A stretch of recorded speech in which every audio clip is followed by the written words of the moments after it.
wisdom, prudentia, justice, justitia, temperance, temperantia, courage. fortitudo. Applying ancient philosophy to modern life, this is the Sunday Stoic.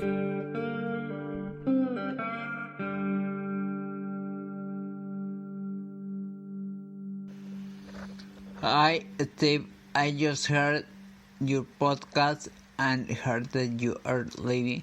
That is very sad, but everyone have to follow his own path. Greetings. I'm a 19-year-old university student from Germany, and I wanted to express my gratitude for creating this podcast. I only started getting into Stoicism a few months ago, and this podcast has helped me tremendously in understanding the core values and principles of Stoicism. I have since started implementing a lot of its teachings into my day-to-day life, and I find that I have become a much better person for it, though of course there is a lot of room to grow. Especially concerning self-discipline and self-honesty, the Stoic path has helped me a lot. I think there are a lot of listeners who are in the same position as me or in a similar position as me, and as such it saddens me a bit to see you leave. However, as I've already said in an email I sent you, I fully understand your reasons for doing so, and I support your decision all the way.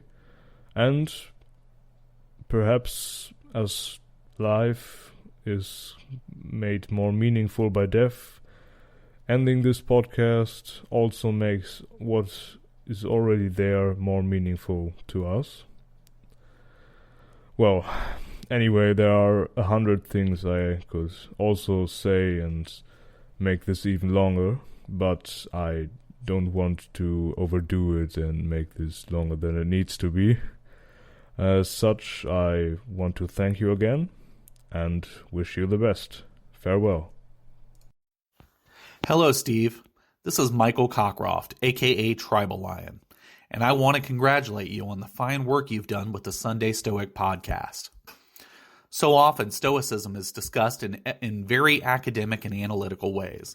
And while that is useful, I feel that you have a gift for putting the lessons of philosophy into plain and modern language with which many of us can relate. You have shared your spiritual and moral journey with us and have fostered thought-provoking discussions with so many brilliant guests. And me too. There's something very special about listening to a good man contemplate the wisdom of ancient philosophers, while the sounds of life echo in the background.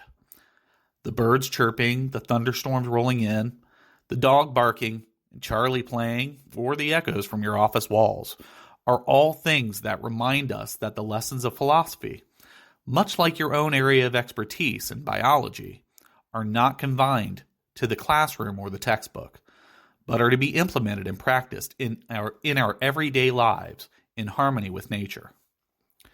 Steve, I really appreciate the journey you've had with us, and I appreciate the wonderful discussions we've had.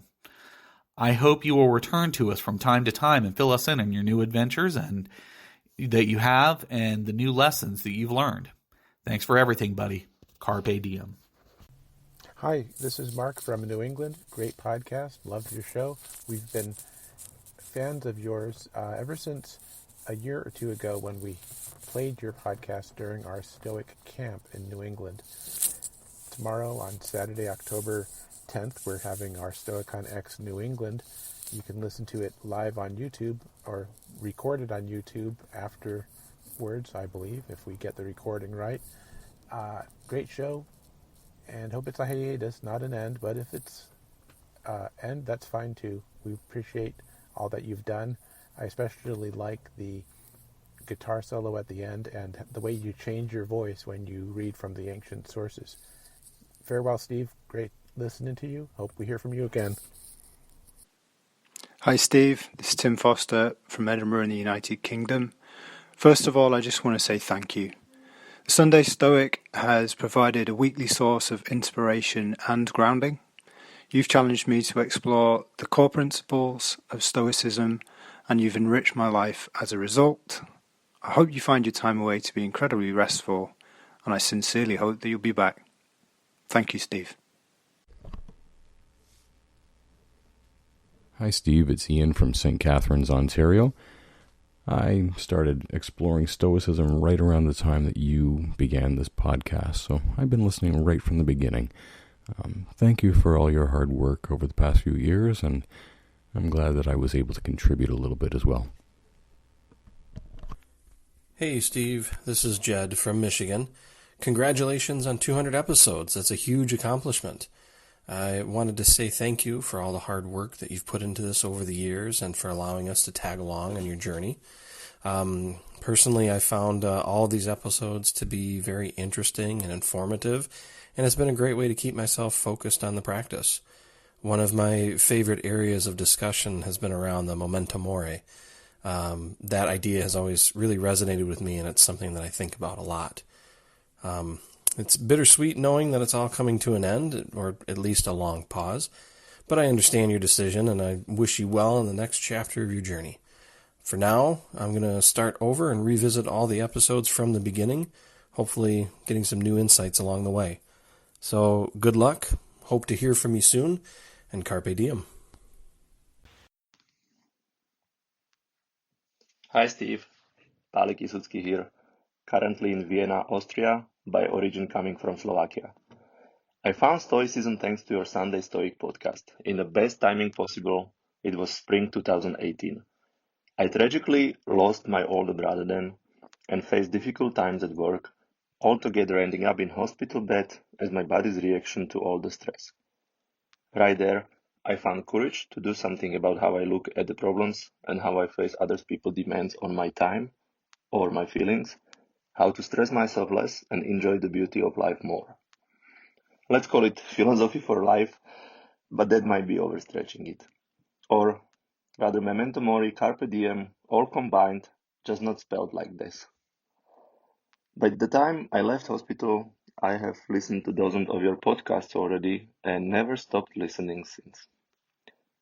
It was really encouraging to be part of and observe how the podcast get better sound, quality content, and overall improvements. By the way, the intro is mega cool. How your son started talking in the background, or how your grandma celebrated birthday, cooking with your wife, little pigs in your family made this unique connection across the world. I especially enjoyed the porch talks. We listened to them while driving with my wife, made us smile and thank and appreciate what we have in our lives more than before. Thanks for everything you did here, Steve. It was a meaningful hell of a work with positive impact. And as you say, carpe diem. Welcome to the Sunday Stoic Podcast. This is Steve coming to you from Conway, Arkansas. The title of this episode number 200, is Ave Atque Vale. That means hail and farewell.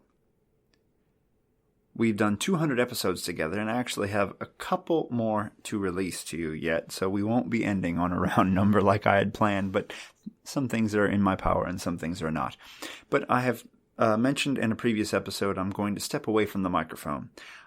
I feel like I've done a pretty good job over the last 200 episodes putting together a podcast that introduces you to the study of Stoicism, maybe gives it a realistic flair from a father, a teacher like myself, trying to learn this philosophy and apply it to my life. But I really want to step away from it for a bit and really build my own version of this philosophy, as it were, incorporate it into my life more deeply rather than superficially. And I feel like when I'm constantly thinking of new content to talk about, I'm not necessarily absorbing it deeply and applying it the way I'd like to. So I want to take some time off. Now, this could be the end of the podcast, and if so, then I have enjoyed every moment of it. I have grown as a person, and I think some of you have gotten something from it as well. However, I may decide to return. So here's how you can help. If you do want to see the podcast come back, let's say in like January or something next year, tell me any ideas you have, because I don't know if I want to come back and do the exact same thing. I might come back and focus more on practice rather than just reading from the Stoics over and over again, or I may put my own spin on things. I have to decide, if I do come back, how do I want to come back? Is it going to be more of the same, or can we do something a little different? So what are you hungry for as a growing Stoic? What kind of things are you looking for that are not being met in that podcast community? See if you can let me know by emailing me at sundaystoic@gmail.com. So my plan is we're going to have a couple more episodes, a couple of interviews coming up, and then a final episode at the end there. So probably about episode 203 or so will be it for a while, although I may give some porchcasts between now and then as well. So this week we're going to hear from the three great late Stoics, and they're going to give us some advice on what to do when the Sunday Stoic ends. Moral Letters to Lucilius by Seneca, number 94, on the value of advice. When by means of such doctrines you have brought the erring man to a sense of his own condition, when he has learned that the happy life is not that which conforms to pleasure, but that which conforms to nature, when he has fallen deeply in love with virtue as man's sole good, and has avoided baseness as man's sole evil, and when he knows that all other things, riches, office, health, strength, dominion, fall in between and are not to be reckoned either among goods or among evils, then he will not need a monitor for every separate action to say to him, walk thus so, eat thus and so. This is the conduct proper for a man, and that for a woman, this for a married man, and that for a bachelor. Indeed, the persons who take the greatest pains to proffer such advice are themselves unable to put it into practice. It is thus that the pedagogue advises the boy, and the grandmother her grandson. It is the hottest-tempered schoolmaster who contends that one should never lose one's temper. Go into any elementary school, and you will learn that just such pronouncements emanating from high-browed philosophers are to be found in the lesson book for boys. The fragments of Epictetus number 1 and 3. What matters it whether the world is composed of atoms or infinite parts, or of fire and earth? Is it not enough to know the true nature of good and evil, and the limits of the will to get and the will to avoid, and again of impulses for action and against it, and using these as rules so as to order our life, and dismiss those things that are beyond us?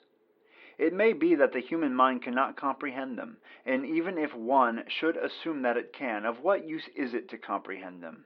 Should we not say that those who lay down these things are necessary for the philosopher trouble themselves in vain? Is then the command of Delphi also superfluous? Know thyself? No, he replies. Then what is the meaning? If one ordered a chorus singer to know himself, would he not attend to the order by paying heed to his fellows in the chorus, so as to sing in harmony with them? Yes. And the same with a sailor and a soldier. Do you think, then, that a man is a creature made to live by himself, or for society? For society. By whom? By nature.